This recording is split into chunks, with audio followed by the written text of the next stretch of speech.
distintos medios de comunicación. Es autor y coautor de varias publicaciones sobre la historia de las instituciones del sistema político en México. Y finalmente, en esta mesa nos acompaña el doctor Francisco Valdés Ugalde, doctor en Ciencia Política por la Universidad Nacional Autónoma de México. Actualmente es director general y profesor de la Facultad Latinoamericana de Ciencias Sociales México e investigador titular del Instituto de Investigaciones Sociales de la Universidad Nacional Autónoma de México. Ha sido profesor e investigador visitante en las universidades de Harvard, Brown, Connecticut, California en San Diego, Salamanca y del Instituto Universitario de Investigación José Ortega y Gasset. Es colaborador semanal del diario El Universal en México. Agradeciéndoles a todos ustedes la atención que han tenido a esta convocatoria, vamos a dar inicio con la intervención del licenciado Ricardo Becerra.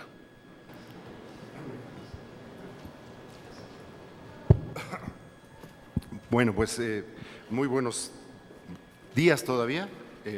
Agradezco mucho al senador Alejandro Encinas, al senador Roberto Gil, por su invitación amable a mi persona. También agradezco a la diligente mesa de relatores, con la esperanza de que sean más iluminados que yo y no hagan caso de todo lo que digo, sobre todo que no aspiren a reformarlo todo.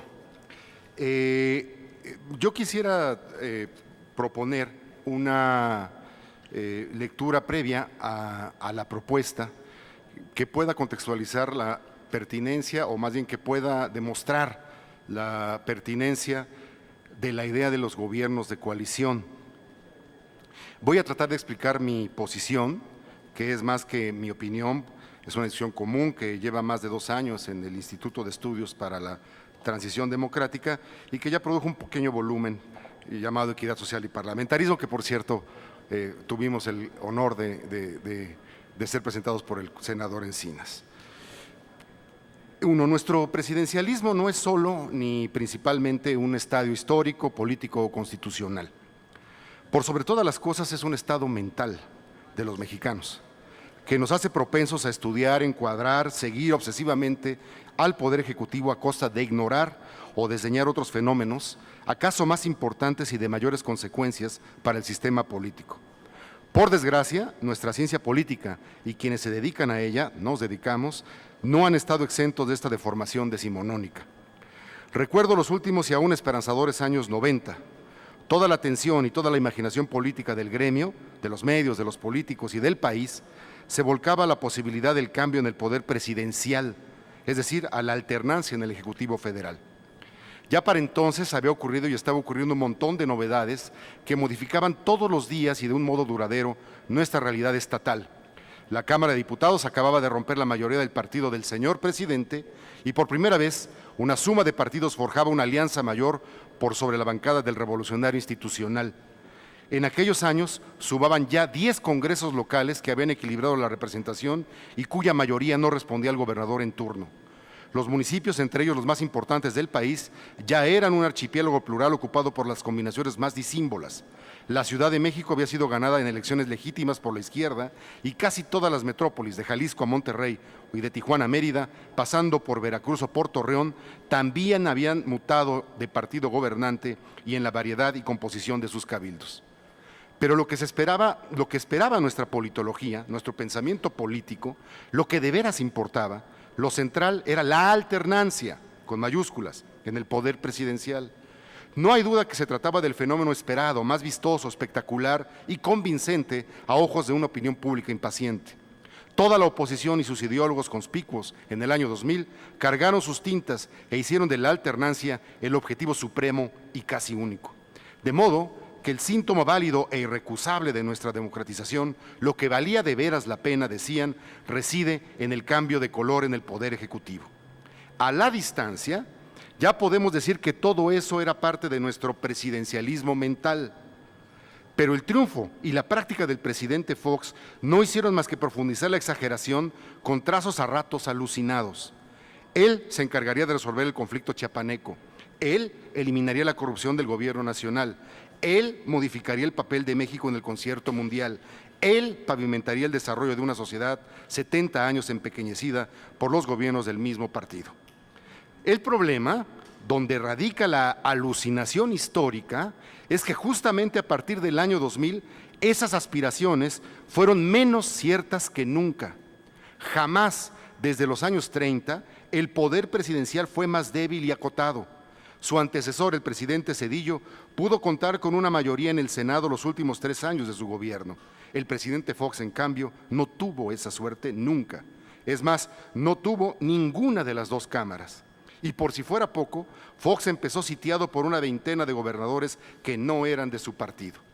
La presidencia, el ejercicio del poder presidencial debía cambiar y debía hacerlo rápido, porque el ecosistema que le rodeaba se ramificaba y se complicaba. Formal y constitucionalmente era la misma cosa, pero realmente había menguado en su papel y en sus capacidades. Así, desde 1997, los presidentes mexicanos Zedillo, Fox, Calderón y ahora Peña Nieto deben sudar la gota gorda para aprobar cada presupuesto anual, para sacar adelante esta o aquella iniciativa puntual, para conseguir alguna de las ansiadas reformas que el país necesita o algo que se le parezca. A trompicones, conforme el pluralismo tomaba sus asientos, el Congreso dejó de ser el acompañante de primera instancia del gobierno federal y se convirtió en su primera y más importante complicación. De modo que la alternancia pudo haber sido el episodio más espectacular y más acariciado en las cabezas de políticos, partidos y estudiosos, pero a la larga no fue el más decisivo. Visto así, con por cierta perspectiva histórica, el hecho principal de nuestra transición fue la dispersión efectiva del poder del Estado y, por lo tanto, la creciente dificultad y sofisticación del oficio para poder gobernar. En gran parte, la salida del autoritarismo consistió precisamente en eso, acotar al presidente, reivindicando la centralidad constitucional del legislativo. En 91, el presidente Salinas disfrutó el último Congreso dorado, pues tenía el 64% de los diputados. Desde entonces, la realidad, la matemática del legislativo no ha hecho sino limitar y complicar las capacidades presidenciales. En 1997, Zedillo solo contaba con un insuficiente 47.6%, pero ya con el PAN en los pinos, el vuelco fue simplemente dramático. El presidente Fox no tuvo en la Cámara de Diputados ni siquiera mayoría relativa, pues la bancada más grande, el 41%, pertenecía al PRI. La tendencia siguió profundizándose hasta llegar al segundo tramo del sexenio de Calderón, con el Congreso más adverso para un presidente del que yo tenga memoria. La fracción parlamentaria más numerosa en diputados le perteneció al Revolucionario Institucional con una cuasi mayoría del 48%. Mención aparte, las 23 gubernaturas, la independencia del Poder Judicial, los órganos autónomos, ciudades y municipalidades clave que estuvieron en ese sexenio bajo el mandato de partidos distintos y a menudo agriamente enfrentados. Y ni siquiera la magia del candidato Peña, en un año de gran bonanza electoral para el PRI, logró romper la terca pluralidad enraizada en el Congreso. 207 diputados, el 41%, y 52 senadores, el 40%. En resumidas cuentas, llevamos 15 y vamos para 21 años en los cuales el presidente no tendrá mayoría en el Congreso. Es esto lo que ha cambiado la política de México más y más duraderamente que la alternancia. La dispersión del poder constitucional y estatal en México.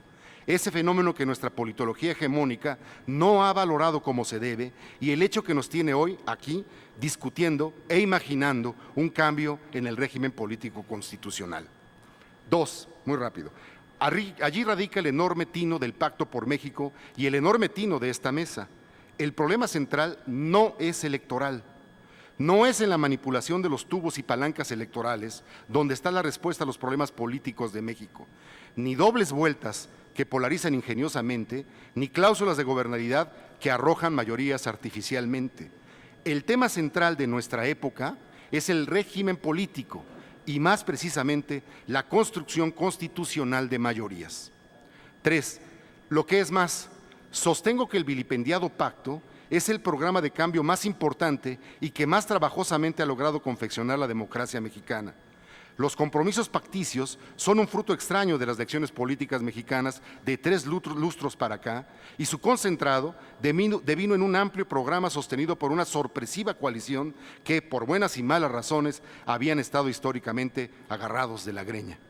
Quiere decir, Todo hacía improbable al pacto, la prensa y sus códigos pendencieros, los personajes y los personeros extremos del rompecabezas político, lo mismo a la izquierda que a la derecha, la coalición de poderes de hechos afectados por el programa del pacto, la inercia y el facilismo intelectual, incapaz de despertar el poder de reconocer el poder de cambio que contiene ese compromiso y, por supuesto, el permanente carnaval electoral que en su recurrente ciclo pierde a los partidos en las pulsiones de sus más bajos instintos, el inmediatismo y el pleito de callejón.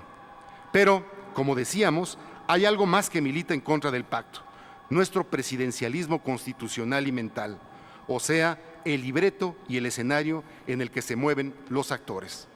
En efecto, ¿por qué un presidente que llega a los 19.2 millones de votos, 3.3 millones arriba del segundo lugar, tendría que compartir las decisiones inaugurales y principales con los partidos rivales? ¿Por qué el partido con más diputados y más senadores admite compartir su agenda con fuerzas que son su principal competencia y su fuente más corrosiva de impugnación y crítica? Como lo demuestra nuestra historia política reciente, lo natural es exactamente lo contrario: ejercer el poder en soledad, gobernar desde los pinos y con los suyos, tomar decisiones ceñidas a los intereses propios y, en el mejor de los casos, buscar acuerdos puntuales con la oposición para aprobar presupuestos y una que otra reforma circunstancial, si hay suerte. Así lo hizo Zedillo, así Fox y así Calderón. Resultado: presidencias jibarizadas, impugnadas en primer lugar desde el Congreso, una vida improductiva, permanentemente exasperada. La idea del gobierno de coalición es importante incluso porque desafía la genética presidencialista. Por muy señor presidente que seas o te creas, las matemáticas congresuales son definitivas y toparás con un Congreso endemoniadamente plural.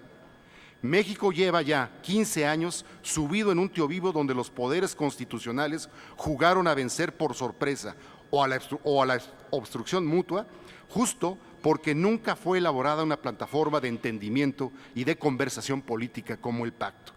Cuarto y último, mi pregunta: ¿sería más fácil, sería más natural en el manto de otro régimen político?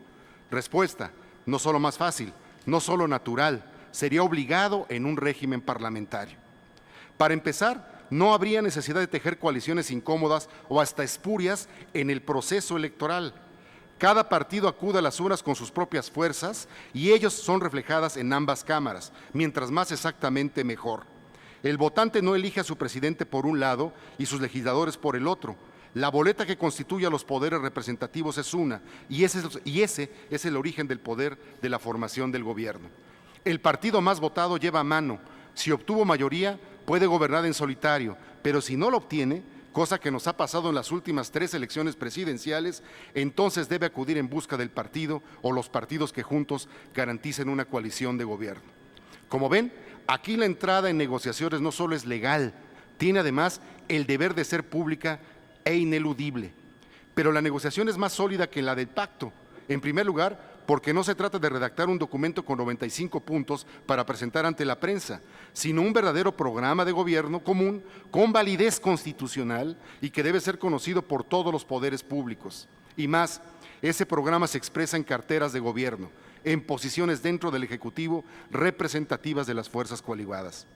Ese dispositivo no lo tiene ni lo podía tener nuestro nativo experimento pactista, pero esa es la fórmula común en todas las democracias occidentales mediante la cual se solidifican los acuerdos. Finalmente, el programa de gobierno y el gabinete de compromiso son apoyados y sancionados en el Congreso, donde una mayoría legislativa con una agenda común compromete su agenda, sanciona y vota los términos del acuerdo gubernativo y de ese modo se sella y emerge el nuevo gobierno democrático.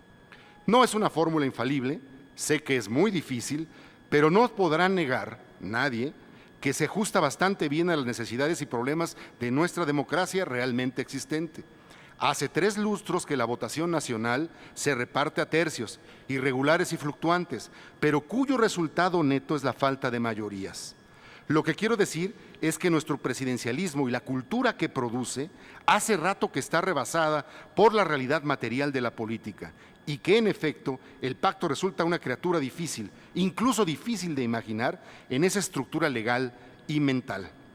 El pacto sobrevive porque ya son 15 años de topar con pared, porque esa discordia es el caldo que engorda el abuso de los poderes fácticos y de toda la cauda ultra, y porque el presidente y los líderes de los partidos han sabido mantenerse en ese sorprendente trance. Ya lo sé, el parlamentarismo es todo un universo alternativo, casi cuántico, y las condiciones para dar ese salto hacia un tipo de régimen son pocas, hasta que el pacto llegó para subrayarlo, así sea por contraste. Termino ya sin circunloquios. En un mundo ideal, el salto al parlamentarismo sería obvio, natural, luego de la experiencia que vivimos y viviremos sin remedio en estos 21 años. No hay que olvidar que el gobierno de Peña también vivirá afortunadamente, con un Senado muy plural. No me hago ilusiones, será altamente improbable, pero la provocación tiene una virtud: echar en cara que los cimientos y estructuras del presidencialismo no funcionan en el océano pluralista creado por la realidad política mexicana. Lo que parece obligado es abrir paso coherente a la posibilidad de los gobiernos de coalición. Muchas gracias. Muchas gracias, licenciado Becerra. Tiene la palabra Eduardo Juchín. Muchas gracias, Eduardo. Gracias, Alejandro. Saludo a los senadores, Alejandro Encinas, Roberto Gil, a los ponentes con quienes me siento privilegiado en compartir esta mesa. Y comienzo diciendo que los senadores del PAN y el PRD han presentado una agenda mínima que de mínima solo tiene el nombre, porque la reforma que proponen es de características mayúsculas, que contiene reformas o propuestas de reformas tan trascendentales que su implantación a mí me dibuja un nuevo rostro del Estado mexicano y que evidentemente acerca el sistema político al parlamentarismo y, por supuesto, lo aleja del poder unipersonal. Yo simpatizo con un sistema semiparlamentario o semipresidencial, o, para hacerle caso a Diego Valadez, que no quiere adjetivarlo, que propicie un poder compartido. Tengo varias razones para esta simpatía. Creo que un órgano colegiado como el Congreso puede tomar mejores decisiones que una sola persona. Claro, a condición de que los congresistas ejerzan sus funciones sin acatar a rajatabla la línea partidaria ni la presidencial en el caso de los legisladores cuyo partido esté en el poder. A mí me atrae como fundamento para esta simpatía, como una de las razones para esta simpatía, un ejemplo que está en desarrollo. La voluntad de una sola persona, el presidente de la República, ha provocado y está provocando situaciones que causan la muerte literalmente a miles de mexicanos a causa del irracional combate a sangre y fuego contra el narcotráfico, combate que ha probado su fracaso. En nombre de un prohibicionismo absurdo, se ejecuta una política por lo menos esquizoide, que pretende evitar el envío de marihuana a Estados Unidos, mientras ahí la regulación de esa droga avanza con celeridad y ya incluso se avisora una industria próspera de este producto, de esta droga. Y mientras nosotros provocamos esto, estamos en esta guerra, ahí del otro lado están enviando las armas para esta guerra y ya se prevé, ya se está tratando justamente hoy en el Congreso de Estados Unidos la casi militarización de la frontera. De cara a las propuestas de los senadores de oposición, ¿qué pasaría si los responsables y operadores directos de esa cruenta política tuvieran que primero someter su plan de seguridad nacional al Senado para su aprobación o no, y luego comparecer semestralmente ante el Congreso para rendir cuentas? Yo creo que en ese escenario el actual derramamiento de sangre podría frenarse para dar paso a un combate más inteligente contra la delincuencia organizada, centrada, por ejemplo, en el aspecto financiero, que es donde realmente les duele más a los narcotraficantes. Y creo también que se propiciaría un debate serio sobre la regulación de las drogas hoy prohibidas.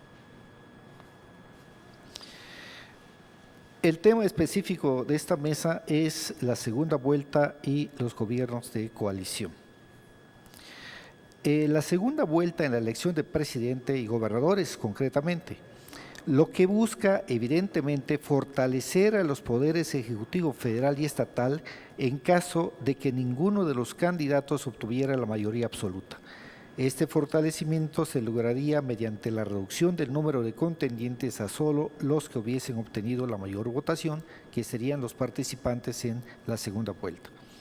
Si bien las características puntuales de una eventual segunda vuelta mexicana están por definirse, la iniciativa misma está por definirse, parece obvio que el número de candidatos en la segunda vuelta sería solo de 2, porque si fueran más, pues se repetiría prácticamente el resultado de la primera ronda, habida cuenta de que son 3 los partidos que poseen mayor fuerza y votación.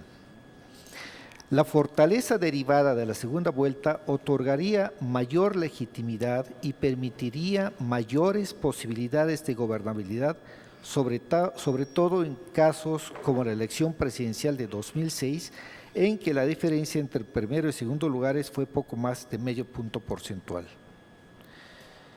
Los detractores, los malquerientes de la segunda vuelta, suelen atribuirle una serie de desventajas fundadas, creo yo, entre ellas las siguientes. No es garantía de gobernabilidad porque para el Congreso no habría segunda vuelta, ¿cierto? Pero una sola vuelta tampoco es garantía de gobernabilidad. Y es obvio que la solución puede ser un gobierno de coalición que, recordemos, los senadores lo han señalado bien, que una y otra propuesta están estrechamente vinculadas. Otra desventaja, no garantiza mayor legitimidad debido a los altos índices de abstención en México. Incluso podría originar menos legitimidad si el porcentaje de participación ciudadana fuera menor en la segunda vuelta que en la primera. Cierto, el ganador, aún triunfando en la segunda vuelta, podría tener menos votos que en la primera, pero también podría ser al revés. Otra objeción. Nada asegura que en la segunda vuelta haya un margen más amplio entre primero y segundo lugares. Incluso la diferencia entre uno y otro podría reducirse. En el caso mexicano, aunque posible, esto me parece poco probable. Una cuarta objeción es que las particularidades del sistema electoral mexicano hacen compleja la organización de la segunda vuelta en tiempos cortos, debido, por ejemplo, a la impresión de boletas en papel seguridad y la forma de designar a los funcionarios de casilla, lo cual es también cierto, pero estando prevista una segunda vuelta, desde la primera ronda pueden tomarse provisiones que faciliten una nueva elección. Otra objeción a la segunda vuelta es que los procesos electorales son excesivamente costosos en México y una segunda vuelta aumentaría significativamente tales costos. Esto es muy cierto, dadas las características del IFE como devorador de presupuesto. Pero es claro también que el gasto mayoritario, el más alto, sería en la primera vuelta. Una ruta más compleja, pero explorable, es la del voto alternativo preferencial, que en cierto sentido significa una segunda vuelta que se realiza en la primera, lo cual, sobre todo en términos de costos, sería recomendable, pero en términos de complejidad, sin duda, sería muy difícil de instrumentar. No imposible, por cierto. Se trataría, como se sabe, de pedirle al electorado que en la misma boleta escoja una segunda opción, además de la primera. Esta segunda opción cobraría importancia en caso de que la diferencia entre primero y segundo lugares no fuera, por ejemplo, mayor a 5 puntos porcentuales. Las desventajas son reales. Decía yo desde el principio que son fundadas. Las objeciones tienen fundamento, no son solamente cuestiones de simpatía o de preferencia. Y durante largo tiempo a mí me hicieron dudar de la conveniencia de una segunda vuelta en México. A la luz de las elecciones presidenciales de este siglo, esas dudas empiezan a desvanecerse para mí por estas razones. Ni siquiera el presidente porcentualmente más votado en este siglo alcanzó la mayoría absoluta. Vicente Fox logró el 42.5% de los votos, es decir, ni siquiera él tuvo mayoría absoluta. Una segunda vuelta en 2006 muy probablemente habría conferido fortaleza al ganador, quien quiera que hubiera sido, y sobre todo, también muy probablemente habría evitado una presidencia frágil que para buscar inútilmente fortaleza y legitimidad inició una guerra cruenta que todavía dura hoy. Propició gobiernos fallidos en varias zonas del país y generó inestabilidad social y crecimiento delincuencial, todo ello con una irracional guerra antinarcotráfico. En la actualidad tenemos un presidente que gobierna con 38% de los sufragios emitidos en 2012, lo cual equivale a decir que lo hace con el 62% de votos en contra. Y esto a pesar de un descomunal gasto de campaña que puede calcularse sin exageración, sin hipérbole, en miles de millones de pesos, que la ineficiente y sospechosa unidad de fiscalización del IFE no alcanzó a detectar, quizá ni siquiera en un 10%.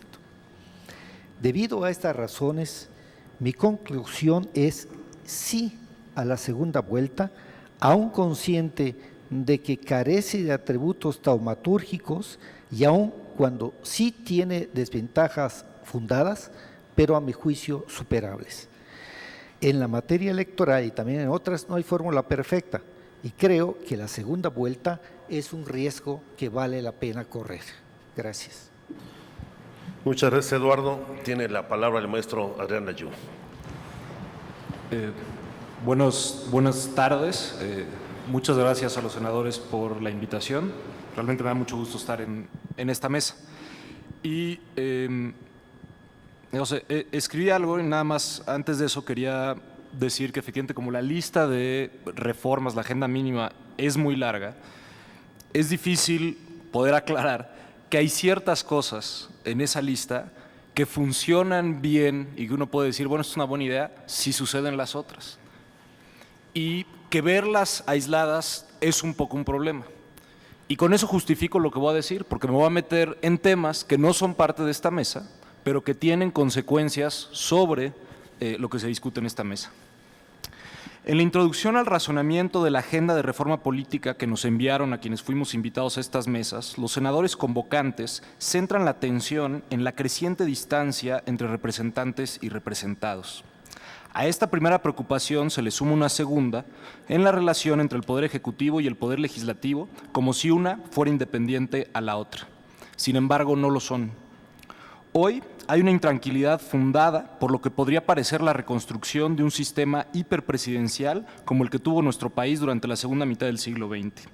Esto no se debe solo a la relación actual entre el Poder Ejecutivo y la Cámara de Diputados, sino por el contenido de algunas de las reformas que han sido aprobadas dentro del Pacto por México. La reforma educativa, la reforma de telecomunicaciones, las aún pendientes reformas sobre deuda estatal y la financiera, la propuesta de crear un Instituto Nacional de Elecciones y otras formas de intervención directa en los estados. En todas estas iniciativas o reformas a la ley hay una tendencia centralizadora provocada por la impresión de que hay poderes e instituciones que andan sueltos y que si no van a rendir cuentas ante la ciudadanía, por lo menos que rindan cuentas ante los poderes centrales del Estado mexicano. La tendencia centralizadora, sin embargo, no es exclusiva del Poder Ejecutivo. Sabemos que son políticos de todos los poderes, de todos los partidos, los que prefieren disputar una sola corona en el centro del país que ver al país dividido en distintos territorios con dinámicas locales y disputas políticas propias. Con las reformas legales y las constitucionales que vengan, el tamaño del premio a quien domine el poder en el centro del país va a seguir creciendo.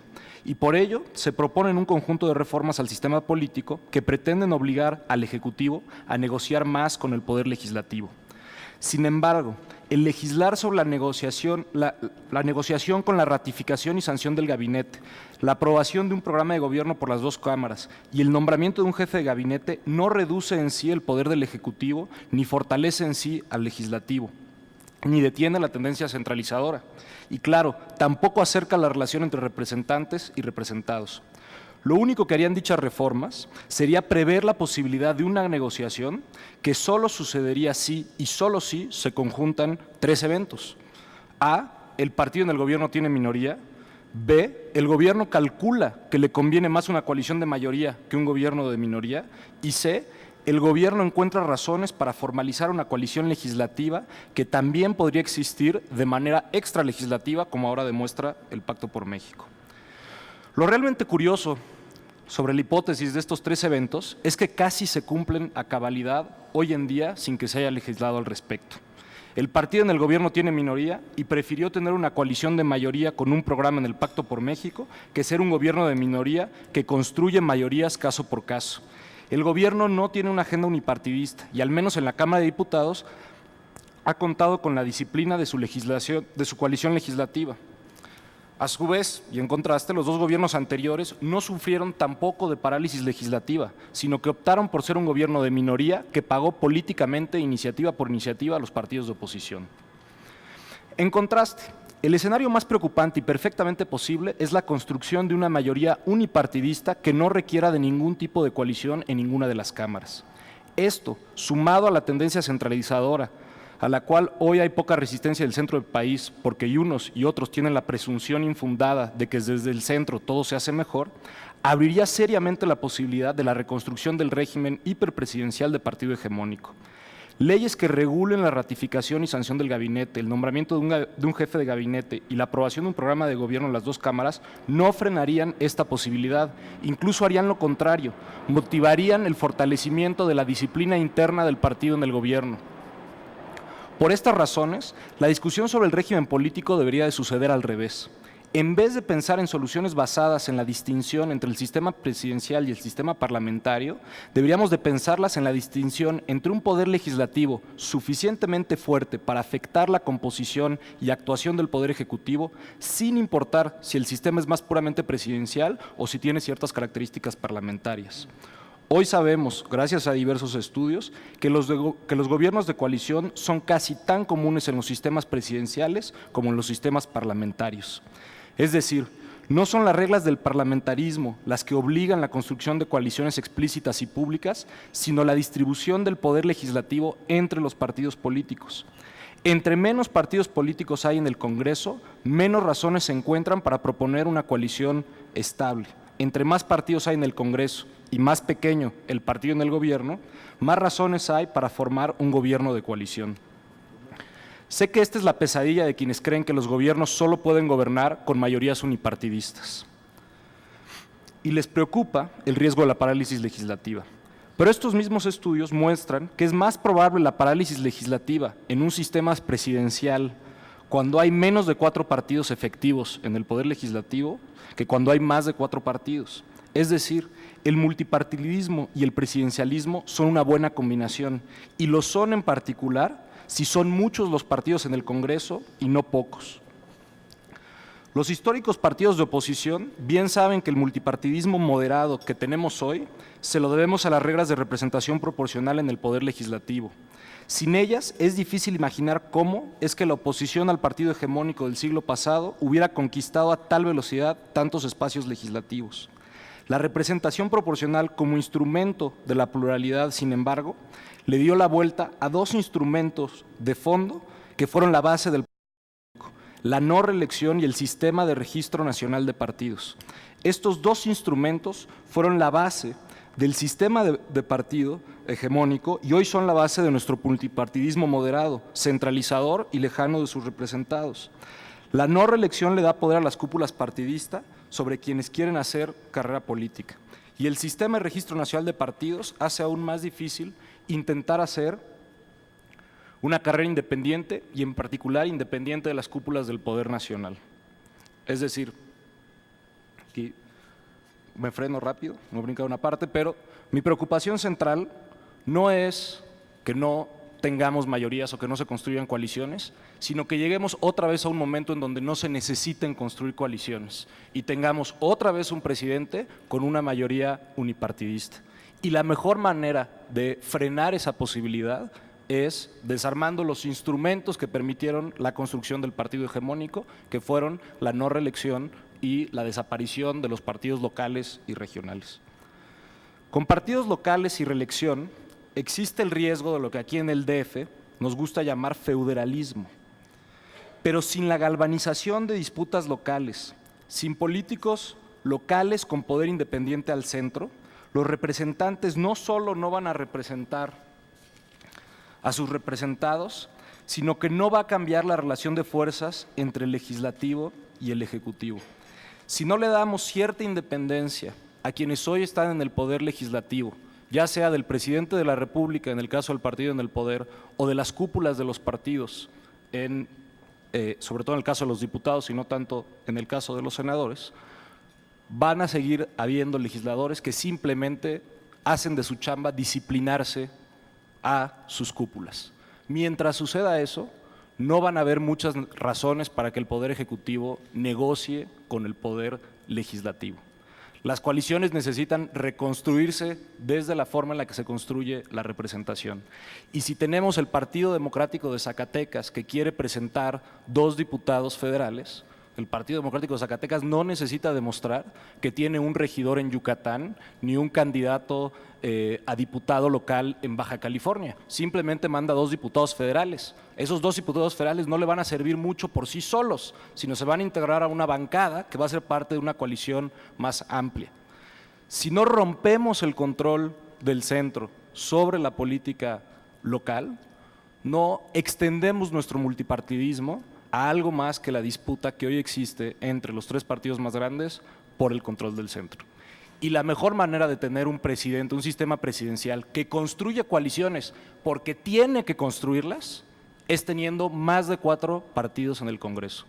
Un presidente que solo tiene 18% del Congreso está obligado a construir una coalición. Legislemos la coalición o no. En cambio, un presidente que tiene 42% del Congreso hace cálculos para en cada ocasión tratar de conseguir el 8% que le falta, como hicieron los gobiernos anteriores, o hace un pacto extraparlamentario, como está haciendo el gobierno actual, para garantizar no tener que pagar los costos de cada reforma en cada negociación. Muchas gracias. Muchísimas gracias, Andrés. Tiene la palabra el licenciado Ignacio Marván. Muy buenas tardes. Sin preámbulos, me circunscribo a los términos de la convocatoria, a las preguntas que se me hicieron en los documentos que me hicieron llegar. Primero, sobre su diagnóstico. Según dicen, el problema es la imposibilidad estructural del sistema político de conformar gobiernos con una auténtica legitimidad mayoritaria. ¿Por qué? Porque basta con obtener el voto de una mayoría relativa de mexicanos para asumir la responsabilidad total del poder. Tengo 3 observaciones. La legitimidad no es una mera cuestión de números, sino, entre otros elementos más complejos, de condiciones de competencia y de apego a la Constitución en el ejercicio del poder. Segundo, en un sistema presidencial de división de poderes, además federal, con pesos y contrapesos, electoralmente competido, nadie tiene la responsabilidad total del poder. Creo, tercero, que si algo ha funcionado bien en los últimos 16 años y de acuerdo a los cánones constitucionales, es el sistema de división de poderes y de pesos y contrapesos. Quizás es por primera vez en nuestra historia que funciona de acuerdo a la Constitución. Creo que esos deben ser los términos de la discusión, porque así planteada no me queda claro cuál es el problema a resolver. Sobre las propuestas. Propuesta fundamental, la segunda vuelta en la elección presidencial y posibilidad de un gobierno de coalición. Veámosla por separado, porque como ustedes mismos reconocen, no necesariamente van juntas. Elección presidencial por segunda vuelta. La segunda vuelta efectivamente resuelve el problema de que el resultado de la elección no es insatisfactorio para la mayoría de los electores, o peor aún, el de que llegue a la presidencia el líder político menos preferido por la mayoría. Resuelve ese problema nada más, pero nada menos, y esto es muy importante. Sin embargo, en un sistema de 2,5 o 3 partidos efectivos que sistemáticamente captan el 90% del electorado y en donde los 3 principales tienen posibilidades reales de ganar la presidencia, sinceramente no creo que sea muy racional de su parte optar por un sistema de segunda vuelta. Menos aún si consideramos que las reglas electorales y el sistema de distribución del poder de decisión vigente asegura que ninguno de los 3 principales quede totalmente excluido. Pasemos a la cuestión del gobierno de coalición. Su propuesta para el gobierno de coalición, con toda honestidad debo señalar que sus propuestas para propiciar la formación de gobiernos de coalición las veo inoperantes y potencialmente muy conflictivas. Veamos. Sin decirlo, están tocando algunos elementos de un régimen presidencial y a veces hasta de uno parlamentario. Similitudes y diferencias entre los sistemas presidencial y semipresidencial. ¿Qué tienen en común? En común la elección por separado de ambas ramas de gobierno y el mandato fijo del presidente. Se distinguen por la división del Ejecutivo, de la cual ustedes no hablan, entre presidente y jefe de gobierno. El presidente no es el titular de la administración pública en un régimen semipresidencial, pero sí participa en el nombramiento del gobierno. Y en contra, digamos, del régimen presidencial, en donde diferentes regímenes presidenciales, en nuestro caso hay libertad de nombramiento y remoción, en otros simple y sencillamente, para que sea presidencial, hay libertad de remoción con ratificación del Senado o con algún tipo de ratificación, pero con libertad de remoción. Se distinguen también porque el presidente, además de poderes importantes de veto, de posible convocatoria a referéndum, puede disolver la Asamblea Legislativa. Es decir, aunque ésta sea electa, esa Asamblea no tiene un mandato fijo como sí lo tiene en el sistema presidencial. Ustedes proponen introducir la figura de jefe de gabinete sin decirnos si van o no a dividir al Ejecutivo o si el presidente va a dejar de ser el titular de la Administración Pública Federal. Proponen moción o voto de censura con remoción del jefe de gabinete o de cualquiera de sus miembros. Antes de continuar con el análisis de los otros elementos, quiero centrarme, digamos, en el problema político de fondo de lo que ustedes nos están planteando. Al mantener la elección por separado y el mandato fijo de las cámaras legislativas, el poder creíble de amenaza se concentra solo en los órganos legislativos, los que podrían, digamos, en esas condiciones, en la medida en que el Ejecutivo no puede disolver la Asamblea, podrían en esas condiciones, sin costo alguno, remover secretarios a su antojo y dar una enorme inestabilidad al gobierno. Solo mediante el poder de amenaza distribuido equitativamente entre ambas ramas de gobierno se logra que las 2 partes estén comprometidas con la estabilidad política y se propicien los acuerdos legislativos. Voy sobre otros puntos. Nombramiento del jefe de gabinete, y las remociones serían facultades del Congreso. No veo la manera de hacer operable que ambas cámaras pudieran funcionar en ese sentido. En el caso, digamos, habría que decidirse por alguna, pero me parece absolutamente dar facultades al respecto a ambas cámaras sería absolutamente inoperante. Sesiones semestrales de control, con toda honestidad, en lugar de un show al año, como tendríamos 2 shows al año. Es decir, suponiendo seriedad, sería, como ustedes miren, debatir por debatir, sin compromiso de ambas partes. Está demostrado que nuestro sistema de comparecencias ante el Pleno ni ha funcionado históricamente, ni funcionará. Participación del Congreso en la aprobación del Plan Nacional de Desarrollo. Independientemente de que no se especifican las consecuencias de una no aprobación, creo que como lo acabamos de de constatar hace solo unas cuantas semanas, el Plan Nacional de Desarrollo es anacrónico y carece totalmente de utilidad, y igualmente sería inútil pasarlo por el Congreso. Me parece mucho más útil lo de la participación del Congreso en los programas anuales, de profundizar sobre la participación del Congreso en los programas anuales. Pero eso lo voy a retomar en las propuestas que enseguida les haré. Propuestas que considero útiles y viables dentro de nuestro régimen presidencial. Creo que desde hace tiempo llegó el momento de quitarle al presidente la facultad de nombrar y remover libremente a los secretarios de despacho. Propongan que sigan siendo nombrados por él, pero con ratificación de la mayoría de los senadores y con libre remoción por parte del presidente. Creo que la ratificación por el Senado, en primer lugar, obligaría al presidente a justificar públicamente sus nombramientos. Significaría la posibilidad de un escrutinio público de la capacidad y trayectoria de cada uno de los colaboradores de primer nivel del Ejecutivo. Podría inducir la formación del gobierno de coalición que andan ustedes buscando, y obviamente requeriría de una reglamentación adecuada en el Senado, por parte del Senado, para evitar arreglos inconfesables. Segundo, creo que el problema, más que en la presidencia, el problema está en esta casa y en la de enfrente, en la Cámara de Diputados. Creo que se requieren reformas a la Ley Orgánica del Congreso de los Estados Unidos Mexicanos sobre el gobierno de las cámaras. Ante la ausencia de mayoría absoluta de una sola fuerza en ambas cámaras o en alguna de las cámaras, si lo que se quiere es una mayoría estable que pueda impulsar una agenda legislativa, lo que hay que hacer es eliminar el sistema de rotación de la presidencia de la mesa directiva y de presidente de la Junta de Coordinación Política, y que con base en un programa legislativo, la primera minoría de cada cámara forme mayoría con una u otras fuerzas para gobernar por 3 años en diputados y por 6 años en senadores.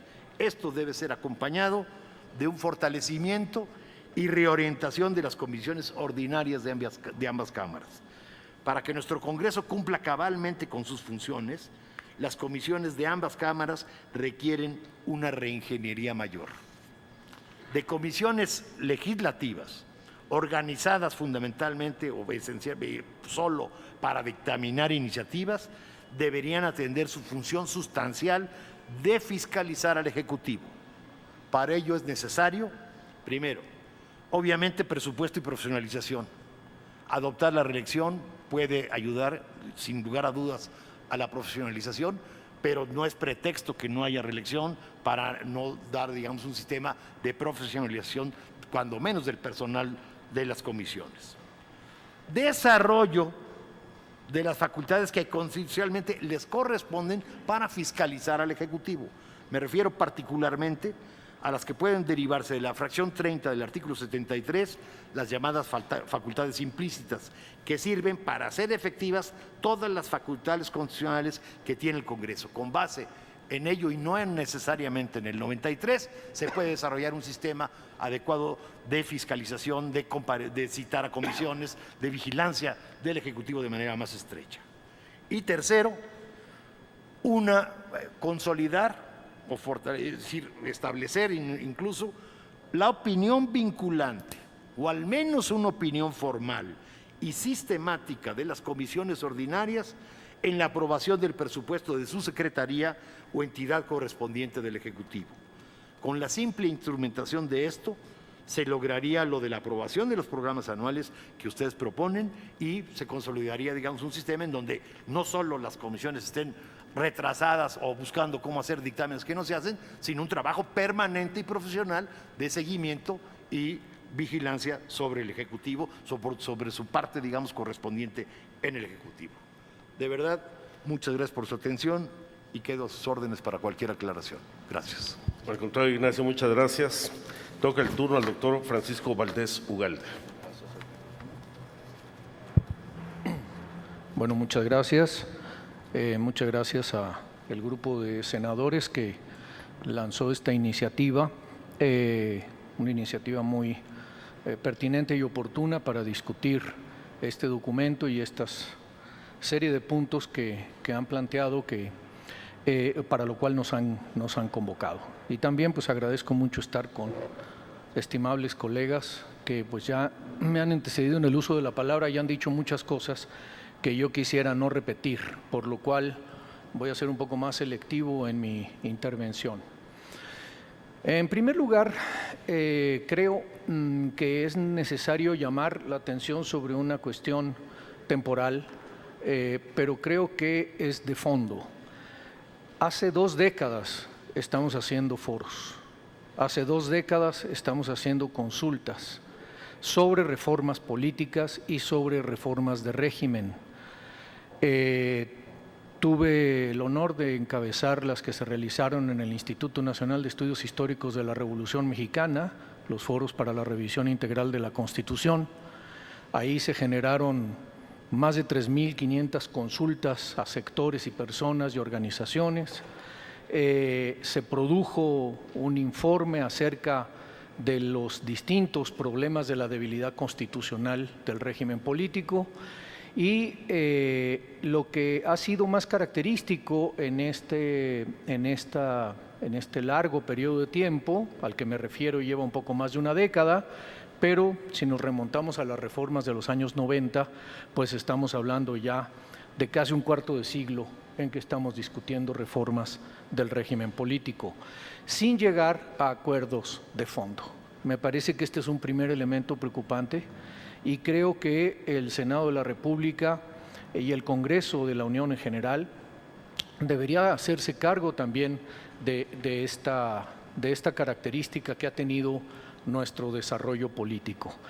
Esto no significa que no se haya hecho nada, esto no significa que haya sido simplemente una cuestión de negligencia. Yo creo que en el fondo hay problemas serios de acuerdo en torno a cómo cambiar.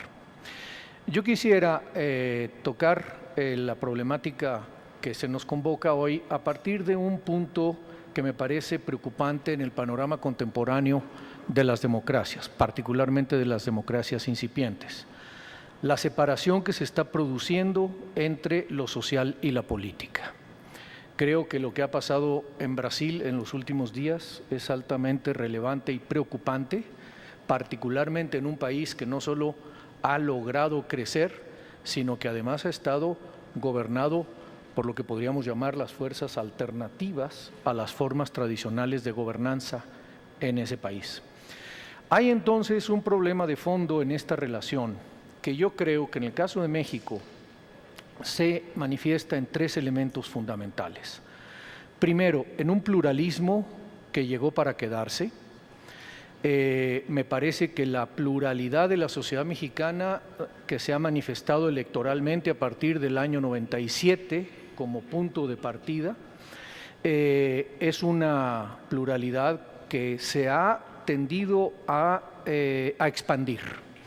Esto no necesariamente significa que se haya transcurrido o se ha discurrido hacia una pulverización del sistema de partidos o de representación, pero sí significa que, como hoy lo vemos en todos los partidos políticos, también ha tendido a generar dentro de los propios partidos políticos muy diferentes puntos de vista, muy diferentes puntos de opinión.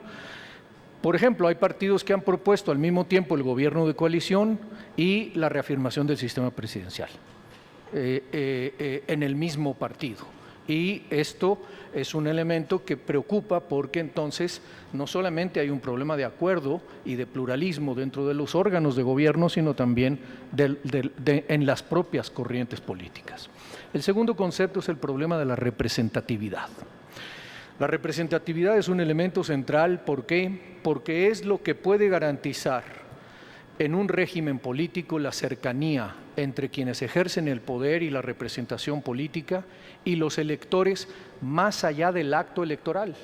El acto electoral es un acto tradicional en las democracias contemporáneas, es probablemente el elemento constitutivo más antiguo, pero en la democracia liberal tradicional el acto electoral hacía esta división entre el hombre y el ciudadano, que era ciudadano el día que votaba y después pues pasaba a ser simplemente un hombre, ya no era un ciudadano.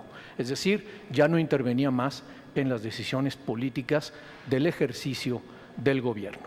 Y finalmente, un tema que ha estado muy de moda y creo que todos somos conscientes de él, es el tema de la eficacia gubernativa, es decir, de la gobernabilidad efectiva.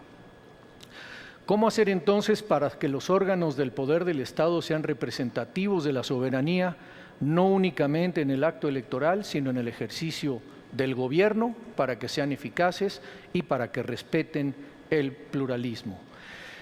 Y siempre esta pregunta habrá que responderla en el contexto contemporáneo bajo el supuesto de que la voluntad de los mexicanos es hoy por hoy una voluntad pluralista que no parece en la sociedad dar marcha atrás. Esta es además una problemática mundial a la que los sistemas políticos en general están respondiendo bastante mal.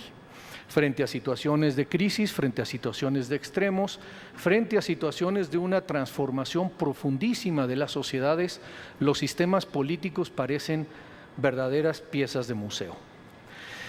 Y paso al sistema presidencial. El sistema presidencial y el sistema presidencialista mexicano, empiezo por el primero. El sistema presidencial es una fórmula sucedánea, aunque alternativa, de la monarquía parlamentaria, es decir, hubo una revolución americana en la cual había que erigir un gobierno y tenía que tener un poder ejecutivo y no había manera de inventar, o bueno, entre las opciones y el menú que se consultó, pues estuvo la de constituir al primus inter pares, George Washington en concreto, en rey electivo.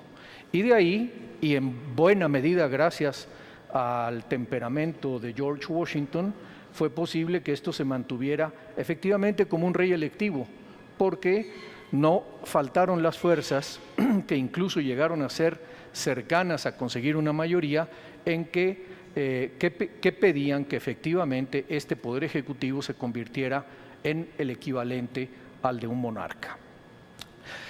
Por lo tanto, el sistema presidencialista, además, en México, es una fórmula reñida de manera evidente con el presidencialismo, con el pluralismo, y esto nos lleva necesariamente a tratar de encontrar las formas de ablandar ese presidencialismo para poder hacerlo más representativo y al mismo tiempo más eficaz la relación con los órganos de gobierno.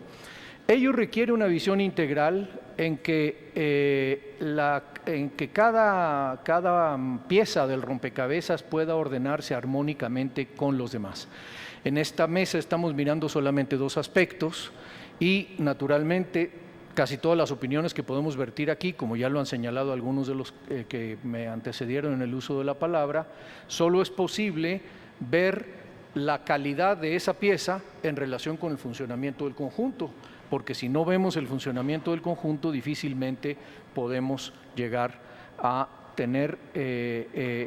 podernos pronunciar por la bondad de una fórmula como, por ejemplo, los gobiernos de coalición. Para acercarme directamente al punto y concluir, yo creo que el sistema mexicano reformó las reglas de acceso al poder, pero no ha reformado las reglas de su ejercicio. El municipio, las legislaturas de los estados, los tribunales superiores de justicia, el federalismo en su conjunto, ofrecen hoy un panorama más que lamentable desde el punto de vista de la rendición de cuentas, desde el punto de vista de la gobernabilidad efectiva. Creo yo que en ese contexto una pieza como la de los gobiernos de coalición y la jefatura de gabinete con ratificación congresional del gabinete puede ser una fórmula que efectivamente ayude a recoger el pluralismo y al mismo tiempo generar eficacia gubernativa. Me parece que esos son los dos elementos que es necesario hoy conciliar, más allá de pensar en un gran salto, independientemente de que podamos pensar en él, y es muy respetable la opinión, un gran salto en términos de régimen jurídico-político hacia una fórmula diferente. Yo considero que eso es excesivamente ambicioso en las condiciones actuales. Creo que probablemente sería más bien motivo de un Congreso Constituyente. Estamos acercándonos rápidamente al año 2017, cuando se cumplen 100 años de la Constitución de 1917, y a medida que nos acerquemos van a resaltar cada vez más los problemas constitucionales que tiene nuestro régimen. Yo creo entonces que, independientemente de esa posibilidad, el poder avanzar hacia gobiernos de coalición con jefatura de gabinete debería además ir acompañado de la reelección consecutiva parlamentaria y municipal, con el objeto de poder reflejar en gobierno este sistema, esta estructura plural de la sociedad mexicana, y al mismo tiempo permitir un ordenamiento de la clase política que sea susceptible de rendir cuentas al electorado en el momento electoral y en otras instancias de control del ciudadano sobre el ejercicio del poder, de las que habría que hablar por separado. Lamentablemente no hay tiempo, y yo en ese sentido concluiría con esa propuesta, con esa reflexión. Bien, muchísimas gracias, doctor. Bueno, hemos escuchado 5 intervenciones muy interesantes, algunas con matices, otras con puntos de vista distintos respecto a la contradicción que se presenta entre gobierno, coalición y segunda vuelta. Creo que hay 2 puntos de coincidencia básicos. Uno es que hay que romper, lo decía Andrés Layuz, con la idea de que solo se puede gobernar con una mayoría unipartidista, y que actualmente, esta sería la segunda coincidencia, todo gobierno está obligado en la pluralidad y en un régimen competitivo a avanzar en la conformación de programas de gobierno compartidos. Y aquí, pues básicamente la concepción de gobierno de coalición, si se constituye después del proceso electoral sobre la base de un gran acuerdo y con una base constitucional que dé pauta a él, o la segunda vuelta como un acuerdo desde la elección que requeriría también de bases legales para que pudiera concretarse posteriormente en el ejercicio de gobierno. Marván introduce un nuevo concepto de la coalición legislativa, aunque en realidad las coaliciones se han venido formando no entre la primera minoría y la segunda, sino entre la segunda y la tercera.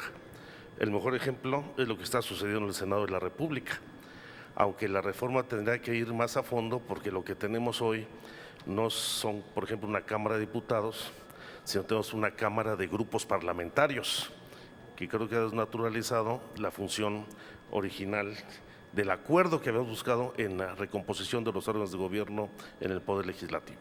Yo abriría, le daría la palabra al senador Roberto Gil y a nuestros compañeros para hacer la formulación de las preguntas. Muchas gracias, senador Encinas. Bienvenidos a todos. Muchas gracias por sus intervenciones. En efecto, el documento que se circuló y eventualmente la agenda que hemos suscrito inicialmente 2 fuerzas políticas en el Senado toma un punto de partida, toma posición en el punto de partida. Y esa posición de punto de partida yo la resumiría de la siguiente manera. Asumimos que la pluralización de los espacios de representación es el dato más inequívoco, más relevante y emblemático de la democratización mexicana, y que el reto institucional mayor de nuestra coyuntura actual es justamente los gobiernos divididos, consecuencia natural de la pluralización de la capacidad de tomar decisiones, sobre todo en los espacios de representación.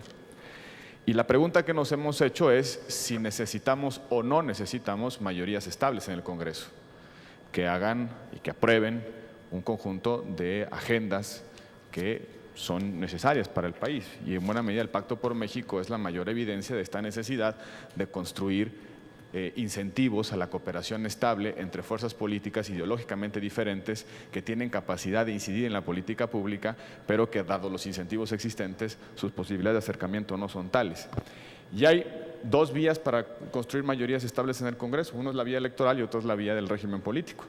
La vía electoral induciría a disminuir la pluralidad, es decir, disminuir el número de partidos, reducir la posibilidad de que ciertas preferencias o intereses tengan asiento en el Congreso, y la solución del régimen político es justamente a través de incentivos a compartir el poder de decidir sobre la base de un conjunto de posiciones compartidas. Esas son las dos rutas. Por ejemplo, la ruta electoral, si eliminamos la cláusula de sobrerepresentación, pues evidentemente habrá mayoría en la Cámara de Diputados. Eso resolvería el problema de que el gobierno, el presidente, tenga una mayoría que le acompañe, por lo menos en la Cámara de Diputados, y pueda sacar sin mayor problema su presupuesto. Si no queremos sacrificar la pluralidad, entonces debemos de pensar en otras cosas. Ahora bien, hemos tomado una serie de decisiones que todo parece indicar que va a complicar más la realidad de cooperación entre el Ejecutivo y el Legislativo. Las candidaturas independientes van a provocar una pulverización mayor del Congreso y una mayor indisciplina en las bancadas parlamentarias. El legislador tendrá más incentivos de separarse de sus dirigencias porque si no tiene ruta con la propia dirigencia puede presentarse de manera independiente. Lo mismo pasará si la reelección se inserta en nuestro sistema político, porque lo que hace la reelección es romper ese vínculo de subordinación de la dirigencia con la propia bancada. Entonces, parece pues que frente a nosotros tenemos todavía una serie de cuestiones que resolver y que van a incidir fundamentalmente en el funcionamiento de la relación entre Ejecutivo y Legislativo. Precisamente por eso nuestra toma de posición fue explorar el modelo de gobierno de coalición, que por cierto también es gobierno de gabinete, es decir, no tiene ningún sentido compartir el poder si al final de cuentas quienes toman asiento del gobierno no inciden en las decisiones de gobierno. Pero también planteamos equilibrar la relación entre Ejecutivo y Legislativo, reconociéndole la posibilidad al presidente de apelar de manera directa al referéndum constitucional, de apelar directamente al electorado para resolver una diferencia con el Legislativo. Es decir, cuando el Legislativo no coopera con el Ejecutivo puede ir directamente a apelar al electorado para resolver esa tensión, que es un poder mayor. En buena medida la fortaleza del sistema presidencial o semipresidencial francés tuvo que ver con la posibilidad directa de apelar al electorado. En suma, es una combinación de elementos que tienen como premisa básica qué hacemos con el gobierno dividido, que es hoy una realidad actual e inexcusable, pero también a la cual hemos reconocido valor desde el punto de vista político. Yo creo que nadie está planteando en nuestro país, o solo una minoría muy clara, creo que nadie está planteando que los avances en términos de pluralización de los espacios de representación se reduzcan. Creo que por eso nuestras soluciones están más bien planteadas en el terreno del régimen político. Y en el tema de la segunda vuelta, hay un argumento que no se ha utilizado. También tiene un efecto de distensión electoral la segunda vuelta. Ya lo vivimos en este país. Una diferencia muy pequeña entre el primero y el segundo lugar provocó una dificultad en términos de estabilidad política que duró prácticamente toda una administración. Si la segunda vuelta puede o no tener ese efecto terapéutico después de una elección sumamente competitiva, o bien que la segunda vuelta tenga la posibilidad de incidir o de incentivar, inducir a quienes piensan diferente a acercarse posiciones para precisamente enfrentar la tarea de gobierno. Yo con eso dejaría una reflexión, obviamente tratando de motivar sus respuestas. Muchas gracias. La maestra Jaina Pereira. Gracias. Bueno, me llama mucho la atención que tenemos a quien le gusta segunda vuelta con ratificación de gabinete, a quien no le gusta ninguna de las dos, a quien le gusta una sí y la otra no, a quien le gusta segunda vuelta pero no la lucha por la seguridad, a quien cree que el pacto es el que ha podido resolver estos equilibrios. Y el viernes pasado tuvimos una mesa sobre controles democráticos a la función de seguridad y se planteó el tema de qué figuras del gabinete deben ratificarse y qué no. Entonces, a los que están a favor de ratificación de algunas figuras del gabinete, me gustaría preguntarles si nos vamos al área de seguridad o si creen que Hacienda, por la federalización de los recursos, o qué figuras entrarían. Y segundo, en todas las mesas se habla de reelección, espero que sea sintomático de que algún día vamos a tener reelección en este país. Si sí, ¿cómo plantearían ilimitada, limitada para algunos o limitada para otros? Y ya, esta sería mi pregunta. Gracias. Carlos Monroy, por favor. Hola, buenas tardes. Quiero agradecer a los ponentes. Me llama la atención que los que tocaron la segunda vuelta no hablan sobre las distintas modalidades que podría tener esta segunda vuelta, que varía según el umbral que se exige para pasar a una segunda vuelta. Por ejemplo, en el caso que yo creo que la mayoría están pensando que es de 50%, pues bueno, tiene ciertas consecuencias, como que multiplica el número de candidatos en la primera vuelta, o que sobrerepresenta a los partidos minoritarios al vender caro su apoyo a los dos candidatos que pasan a la segunda vuelta. En cuanto que, por ejemplo, un umbral que establece una mayoría relativa calificada, pues bueno, puede que si se baja el umbral a 40%, incentiva las coaliciones anteriormente, ¿no? Y un segundo punto que tampoco se ha hablado es las votaciones en el Congreso. ¿Cuándo? Si hay segunda vuelta, ¿en qué dirían? ¿Que fuera concurrente con la primera o con la segunda vuelta, ¿no? Porque eso causa ciertos efectos mayoritarios o más plurales. El maestro Arturo Sánchez, por favor. Muchas gracias. Yo empiezo por agradecer las ponencias de todos. No me aguanto un comentario con Ricardo. Justamente empiezas diciendo que no hay que cambiar todo y planteas una reforma que implicaría un gran conjunto de cambios. A ver, yo quisiera saber si estamos de acuerdo en algunas premisas, porque Ricardo lo puso de una manera muy radical. No estamos buscando bajo ninguna circunstancia construir mayorías artificiales. O sea, cláusula de gobernabilidad, tú la descartaste, pero no estaba sobre la mesa ni alguna forma de esas, en el sentido de que aun cuando pensemos alguna forma de mayorías y toma de decisiones, segundas vueltas y demás, tendría que estar suficientemente acotada, y creo que hay suficientes ejemplos en la mesa para que esta segunda vuelta permitiera controles de otro tipo. Entonces, si hubiera algún comentario al respecto, lo tomaría.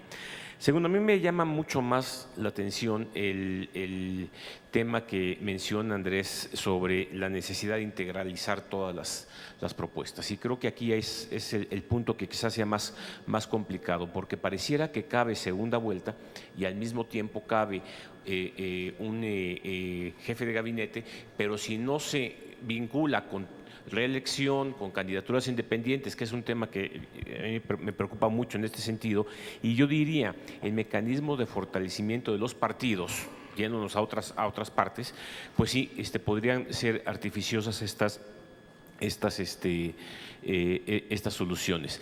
Y lo que a mí me parece, y sería la pregunta para Andrés y también para el maestro Marván, es que independientemente de segunda vuelta e independientemente de estas formas, ustedes hicieron propuestas que podrían proceder fuera de este contexto. O sea, fortalecer al legislativo ante las experiencias que se tienen no parece ser dependiente de. Esto podría hacerse como una serie de propuestas ya para echar para adelante, agregando a la lista que se ha planteado en este Congreso. Y en ese sentido, pues sí, resulta muy interesante cómo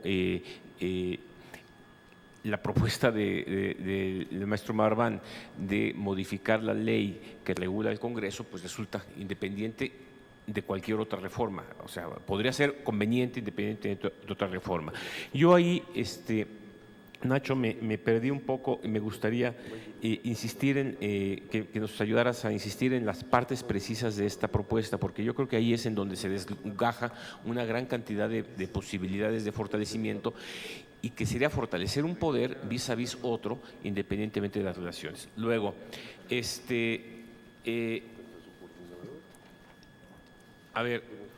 mi último punto sería con Paco Valdés. Cuando hablamos, si nos llevaste hasta la posibilidad de un Congreso Constituyente y la representatividad y demás, en la mesa anterior hablábamos de la problemática de llevar este tipo de cambios a los estados de la República y la necesaria vinculación de un cambio a nivel federal para aterrizarlo allá. Me gustaría alguna reflexión al respecto, porque si no, otra vez tendríamos una federación organizada de una manera y estados que volverían a caer en alguna problemática de este tipo. Serían comentarios generales y por sus comentarios, gracias. Muchísimas gracias. Pues siguiendo el orden de las presentaciones, que por supuesto fue en orden alfabético, tiene la palabra el licenciado Ricardo Becerra. Gracias, senador, muy amable. Bueno, después de escuchar las participaciones y también con las que fueron presentadas antes, creo que podemos establecer ya coordenadas más polémicas, pero más sinceras, ¿no? Sobre la ruta que tendría que llevar pues, la reforma, la discusión reformista en el Senado. Yo centré mi participación en una constatación histórica, y perdonen que me haya realizado un par de pasos al documento de los propios senadores, porque me parece que es absolutamente central en esta dirección. Es decir, estamos en este momento histórico de la política nacional en un estadio que merece darle otra vuelta a la noria al sistema electoral, o tenemos que hincarle el diente ya a profundidad y sobre todas las cosas al régimen político. En mi opinión, la experiencia de los últimos 15 años nos está echando en cara, nos está arrojando a la nariz, ¿no?, la prioridad absoluta hacia el régimen político.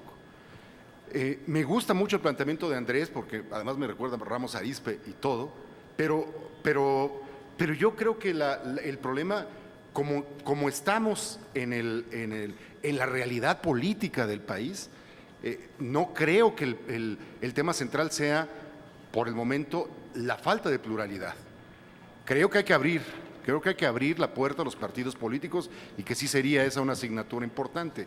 Pero la verdad es que el problema político central de México, incluso hasta el año 2018, es la gobernación, como lo puso de manifiesto pues el sexenio pasado, con todo y la guerra contra el narco, y como creo que lo está poniendo de otra manera la ocurrencia del pacto político. Ahora, dicho esto, creo que ustedes, los senadores de la República y los equipos de relatores, tienen en primer lugar, creo yo, una obligación de decantación, y perdonen la palabra vitivinícola, ¿no? Es decir, sí tienen que decidir para dónde jalan, porque, como bien dijo Nacho y también Andrés, no todas las piezas o no todos los elementos que aparecen como democratizadores son combinables entre sí o son amigables entre sí. Yo creo que sí hay una decantación inicial en las tres principales ideas que se han expresado en los últimos años, no solamente en el documento de las propuestas que presentó el Senado, ¿no? Yo aludía a la cláusula de gobernabilidad porque la mayoría de esta casa, yo conozco gente de esa mayoría que todavía sueña con ella, con la cláusula de gobernabilidad hoy. Segunda vuelta, bueno, pues está en el tintero de esta mesa. Y gobierno de coalición. Lo que quiero decir es que si hay gobierno de coalición, si se abre la posibilidad constitucional de erigir gobiernos de coalición, no le veo el caso a la segunda vuelta. No tiene demasiado sentido. Hablaba yo del presidencialismo mental, pero ¿para qué queremos que un presidente tenga 51 o 52% si de todas maneras no tiene la mayoría en el Congreso? Es un esfuerzo simbólico, sin duda, pero muchísimas experiencias de América Latina han mostrado pues, que con todo y segunda vuelta el problema de la relación legislativo y ejecutivo persiste. Claro, a menos que hagamos o que volvamos a la propuesta del expresidente Calderón, en el sentido de juntar, empatar el segundo momento electoral con la elección de legisladores. Sí, pero eso es a costa de la pluralidad. Es decir, es a costa de polarizar el escenario, y alguno de los tres continentes electorales en México va a perder muchísimo por efecto de esa polarización. Y mucha gente va a votar no por el que prefiere, sino porque menos o por el que más le tiene miedo, en fin, eso entra otro tipo de códigos y de reflexiones en el propio electorado. En mi opinión, el Senado sí tiene que decantarse hacia el régimen político y hacia abrir la posibilidad constitucional de los gobiernos de coalición. Ahora, hay una segunda decantación, como pedía el senador Roberto Gil, y es la decantación hacia el gobierno de coalición es potestativo o si es una cláusula, un mecanismo, un dispositivo obligatorio, ¿no? Y aquí es, creo, una de las grandes definiciones de estos trabajos, ¿no? Si los gobiernos de coalición van a ser potestativos, entonces tenemos un elenco de decisiones ramificadas. Por ejemplo, creo que hay absoluta coincidencia de todas las fuerzas políticas con el gobierno de coalición en establecer evidentemente un programa público, ¿no? Eso, un programa de gobierno público. Hay, por supuesto, la coincidencia de que ese programa tiene que tener una expresión como mayoría legislativa en una agenda legislativa común que explicó también ya muy bien Nacho Marván, ¿no? Donde empieza a haber, creo yo, los derrapones y donde las tuercas no están tan afinadas ni tan lubricadas es si este gobierno de coalición tiene una expresión en el gabinete, ¿no? ¿Y de qué manera va a tener expresión en el gabinete? Donde las cosas empiezan a complicar más en esta misma ramificación es si va a existir la famosa moción de censura. Mi punto es el siguiente: si establecemos como obligatorio el gobierno de coalición y por lo tanto tenemos que poner la moción de censura, porque el diseño lo lleva necesariamente, pues ya mejor vayamos al parlamentarismo. Muchos de los problemas que ha tenido América Latina es por sumar piezas incoherentes o inconexas que acaban pues asfixiando o tronando los dispositivos y la maquinaria del propio sistema de gobierno, ¿no? Para decirlo de otra manera, si nosotros ponemos la moción, o si ustedes ponen la moción de censura como una condición constitucional para el gobierno, creo que estamos generando en el escenario real del pluralismo mexicano las posibilidades para que el presidente se la viva a salto de mata defendiendo a sus jefes de gabinete, a sus secretarios, a sus ministros, y que inyectaremos un enorme mecanismo de inestabilidad en los gobiernos federales. Creo, por lo tanto, o prefiero, por lo tanto, en este momento histórico, la idea de la opción para ejercer el gobierno de coalición, pero no es baladí, porque abrir la puerta en la Constitución lo hace exigible políticamente desde la oposición. Y es una variación que creo vale la pena explorar.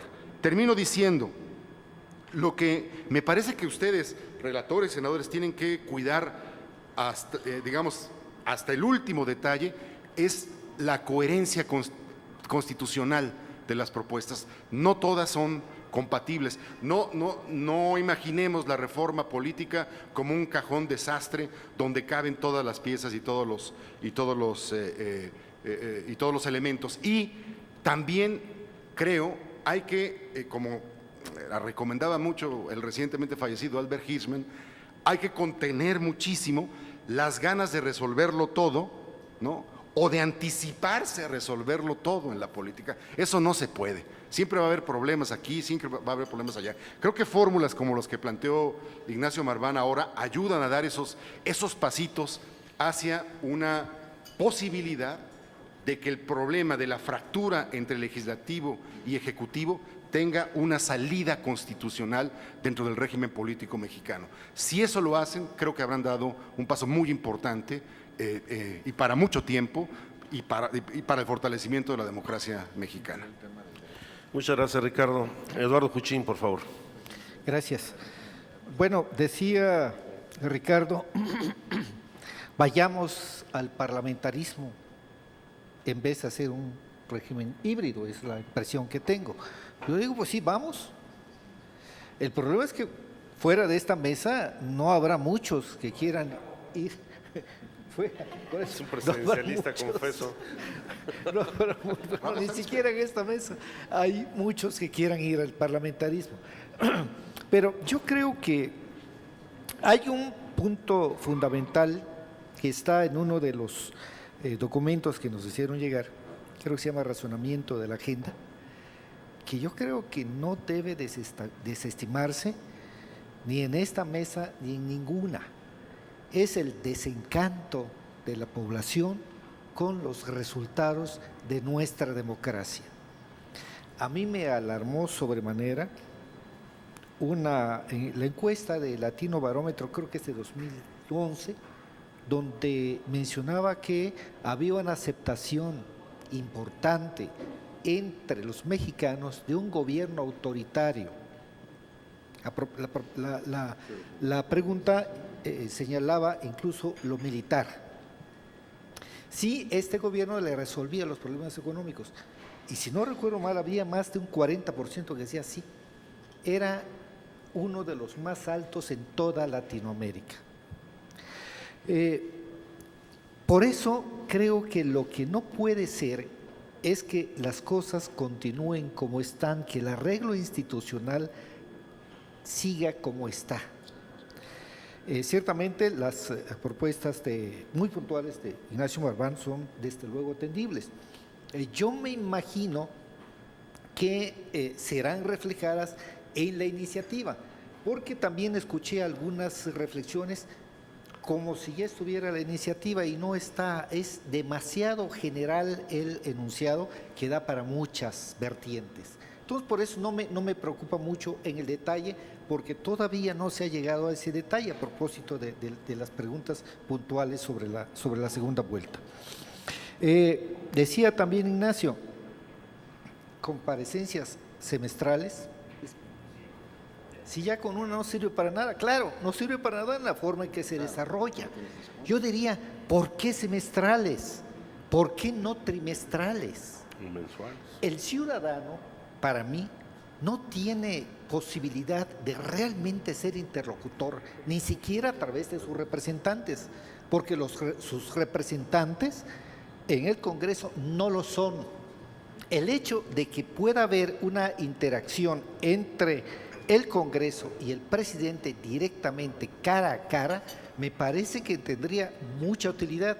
Y yo hablo, ¿por qué no trimestrales temáticas? Claro, no ante las dos cámaras, porque entonces, o quizá ante las dos cámaras, pero conjuntas. Pero yo creo que eso sí tendría una gran utilidad. Por lo pronto ya le permitiría al ciudadano incidir de alguna manera, porque hay cosas que representan o que han representado clamores populares que no han llegado a una definición entre los representantes supuestos de los ciudadanos. Hay miles de ciudadanos mexicanos, ciudadanas mexicanas que están pidiendo clamorosamente atención al problema de los desaparecidos. Yo no veo una acción sólida de grupos parlamentarios que estén pugnando por eso. Yo digo, ni siquiera a los del norte, ¿eh?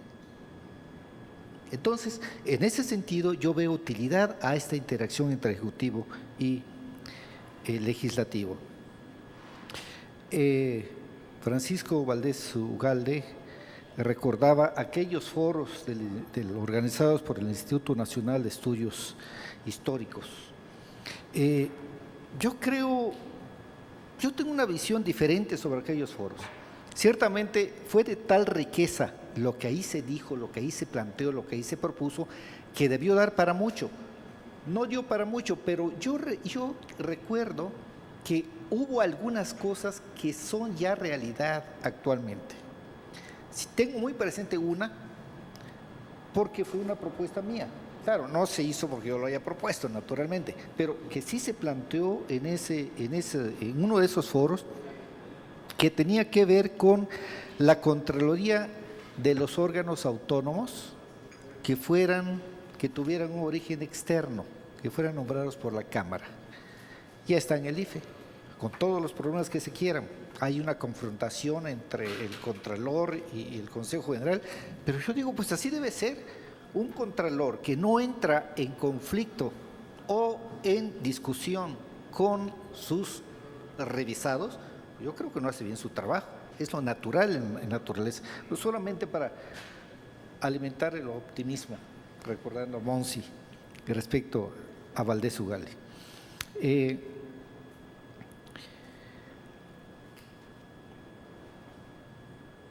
Creo que son las…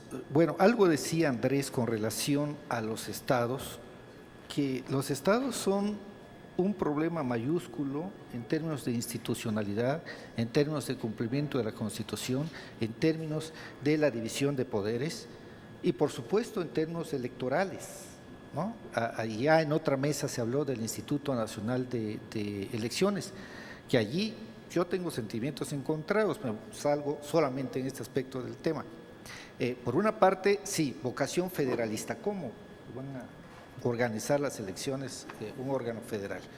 Pero ante el pozo negro en que se han convertido las elecciones estatales, yo no veo otra.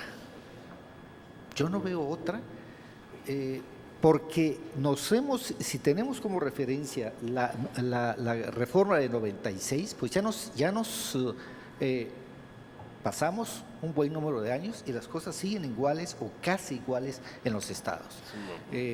Ahí creo yo que habría que, no sé, pero creo que debería ser una ocupación de los congresos, del Congreso de la Unión. Gracias.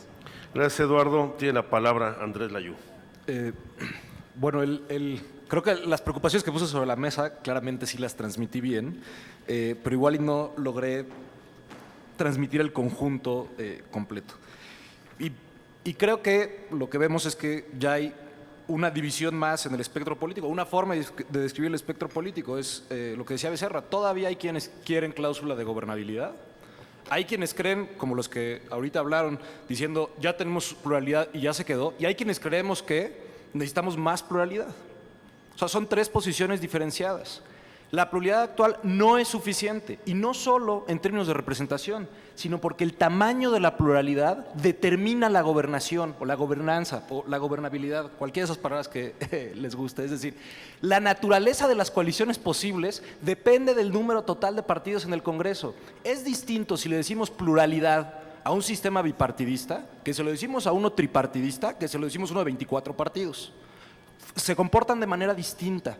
Y por eso, considerando que tenemos un sistema presidencial, hoy los sistemas presidenciales que funcionan de manera más parecida al parlamentarismo en términos de coaliciones y de rendición de cuentas, o digamos, una relación más fuerte, de un legislativo más fuerte con el Ejecutivo, son los sistemas donde hay muchísima pluralidad, no donde hay 3 o 4 partidos, sino donde hay 17 partidos, ¿no? Ese es el caso de casi toda América Latina, en contraste con Estados Unidos. Entonces siempre es, bueno, es que en Estados Unidos son 2 partidos y ni necesitan, sería muy raro que hicieran coalición. Bueno, sí, pero en Estados Unidos son partidos particularmente indisciplinados y puedes construir mayorías caso por la indisciplina. Si ponemos leyes de coalición y leyes de ratificación, vamos a provocar más disciplina, no menos disciplina. No nos vamos a mover hacia lo que se entiende son los objetivos cuando uno dice que quiere un sistema parlamentario. ¿Quieres un sistema parlamentario? Bueno, no podemos tener un sistema parlamentario. ¿Cómo lo hacemos para estar muy cerca de un sistema parlamentario? Hacer que el presidente necesite hacer una coalición o simplemente no gobierna. ¿Cómo lo hacemos? Teniendo que el presidente, insisto, tenga su partido no más de 20% del Congreso. Y eso es ampliar el multipartidismo. Y en ese sentido, la segunda vuelta, a mí no me parece interesante en términos de legitimidad y esas cosas, porque no sé.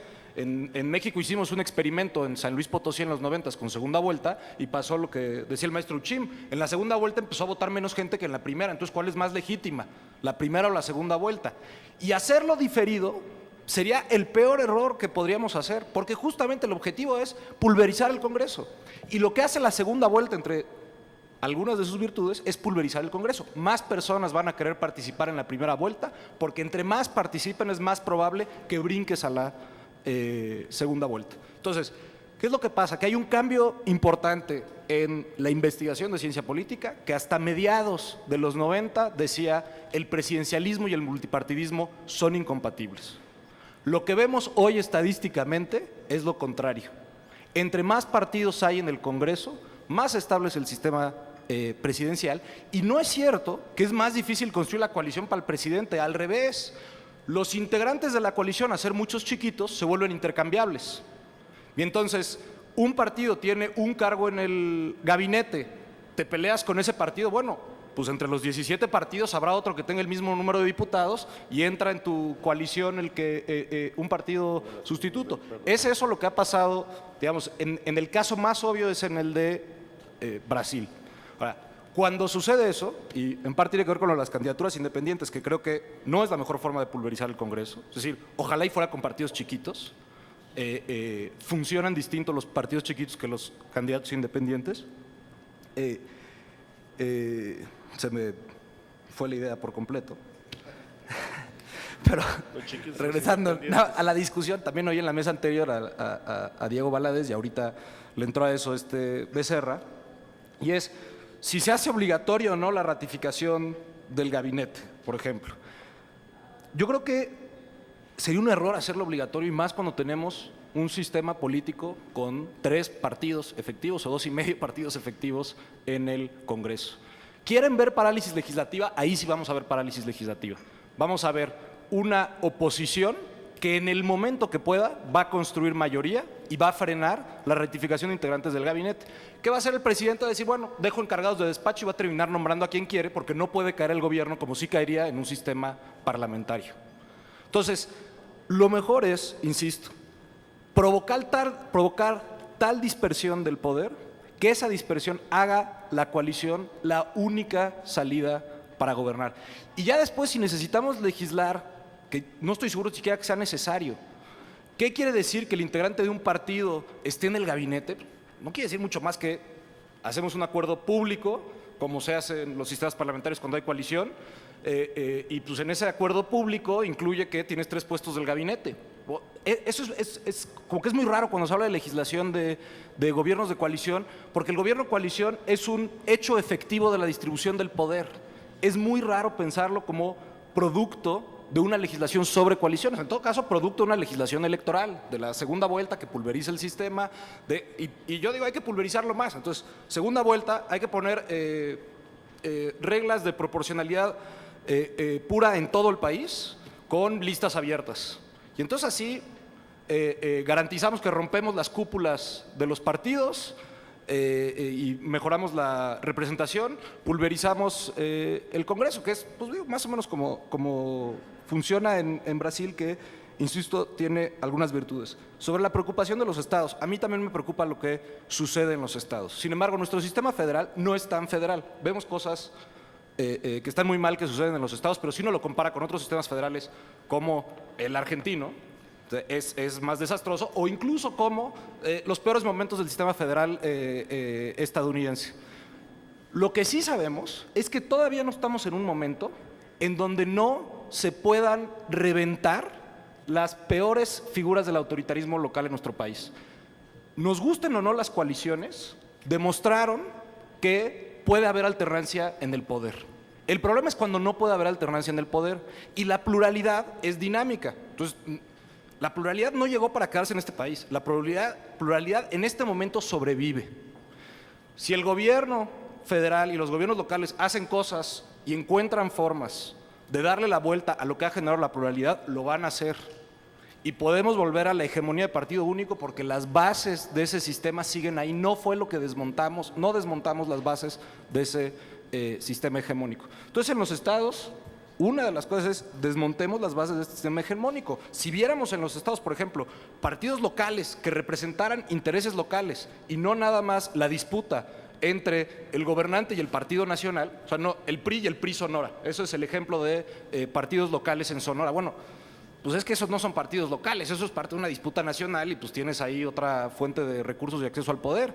Entonces, si tuvieras partidos locales, que en parte existirían si hay reelección, las disputas locales serían absolutamente de otra naturaleza de la que son ahorita. Gracias. Gracias, Andrés. Ignacio Marrán, por favor. Gracias. Antes de responder puntualmente, yo sí quiero llamar la atención sobre un hecho. Si no se nos olvide que estamos en uno de los sistemas políticos más complejos del mundo. Es decir, es presidencial y federal. Nada más hay 4, ¿eh? Estados Unidos, Argentina, México, Brasil y Venezuela serían 5, pero es otra cosa más compleja. O sea, divides el poder horizontal y verticalmente. Y adicionalmente, estamos, nos guste o no nos guste, en un sistema de 3 fuerzas que obedecen a un patrón social, estructural, que es mucho más complejo que los ejemplos que nos pone Andrés, en donde hay más partidos, o como el caso de los Estados Unidos, que nada más hay 2. O sea, aquí por definición siempre el club de perdedores será mayor que el ganador, ¿eh? Y no vamos a modificar tan fácilmente ese patrón de 3 partidos. Entraríamos en problemas peores. Entonces, considerando que es un sistema presidencial y federal de división de poderes y pesos y contrapesos con 3 partidos, la verdad no hemos resuelto tan mal el reto del gobierno dividido, ¿eh? No ha habido parálisis. No ha habido parálisis, señores. 71 decretos de reforma constitucional de 1997 a la fecha. ¿Dónde está la parálisis? ¿Que hay reformas que no salen? Pues por fortuna no salen. Ahí digo, como decía Arthur Schlesinger, decía, cuando el presidente tiene un remedio convincente, no requieres una reforma. Si el presidente no tiene un remedio convincente, precisamente lo que no quieres es una reforma. El sistema presidencial está hecho para que si no hay acuerdo permanezca el status quo. Y está funcionando perfectamente bien en sus términos en ese sentido. Les preocupan los independientes y les preocupan, por toda razón, también la reelección. Lo que yo he revisado a nivel internacional, digamos, los independientes no marcan la diferencia. Es un derecho, digamos, es importante que estén ahí, pueden ser efectivamente un acicate muy sano para los partidos y tienen importancia conforme va uno bajando a nivel de circunscripción. O sea, pueden ser fundamentales a nivel municipal, a nivel estatal pueden tener menos fuerza porque finalmente, y a nivel ya nacional, es excepcional, pues vayamos a ver qué condiciones les ponen, etcétera, etcétera, pero digo, no nos espantemos, la maquinaria de los partidos es la maquinaria de los partidos y tienen muchísimo más ventaja, conocimiento, la gente, reconocimiento de nombre, etcétera, etcétera. Entonces los independientes es un buen acicate, pero tampoco nos van a marcar la diferencia. Y en la reelección considero también lo mismo, es decir, es importante, como lo señalé en mi participación, creo que para la profesionalización podría ser muy buena, pero todos los demás elementos que le achacamos a la posible reelección, mientras los partidos sigan controlando la nominación, el financiamiento y el acceso a los medios, pues podemos tener o no reelección, que vamos a vivir exactamente en el mismo mundo, ¿eh? Por ahí no hay problema. La ratificación, yo ahorita, digamos, de alguna manera, Andrés sí me metió dudas. Es sano, digamos, la ratificación para que el presidente justifique sus nombramientos. Evidentemente, refiendo absolutamente para que esto sea un régimen presidencial la libertad de remoción, pero sí tendríamos que buscar la manera en que eso no se prestara a la parálisis. Y no se nos olvide, en un sistema presidencial, los miembros ni siquiera hay gabinete, los secretarios de Estado, los responsables de las secretarías del gobierno federal son primero y absolutamente colaboradores del presidente. De por sí está dividido el poder, además a nivel federal, etcétera, etcétera. Entonces, si no va a tener garantizada la lealtad de sus colaboradores, no entiendo cómo va a funcionar. Entonces, ahí creo que no hay problema. Lo de las modalidades de la segunda vuelta, evidentemente, si no le mete unos matices, provoca excesivos partidos, etcétera, etcétera. Creo que hay un sistema de umbrales en donde, insisto, la virtud es únicamente, es decir, ni va a dar más estabilidad, ni resuelve posible polarización, inclusive la puede agravar en un momento determinado. Lo que sí nos garantiza es que no va a llegar el menos preferido de la mayoría. Creo que ya es una ventaja importante. Eso sí nos lo garantiza. Entrando ya a los puntos concretos, es decir, ¿cómo se hizo el sistema actual, digamos, de rotación de la mesa directiva y de la Junta de Coordinación Política? En agosto de 97, en los últimos días de agosto de 97, no se nos olvide que con su gran imaginación, Emilio Chofet quiso dar un golpe y dijo: yo estoy la primera minoría, yo armo gobierno. Se coaligaron, digamos, PAN y PRD, junto con el Verde, le formaron el grupo opositor y formaron efectivamente mayoría, y el pacto, digamos, fue llevar eso a la ley en el 98, en donde se hace el sistema de rotaciones.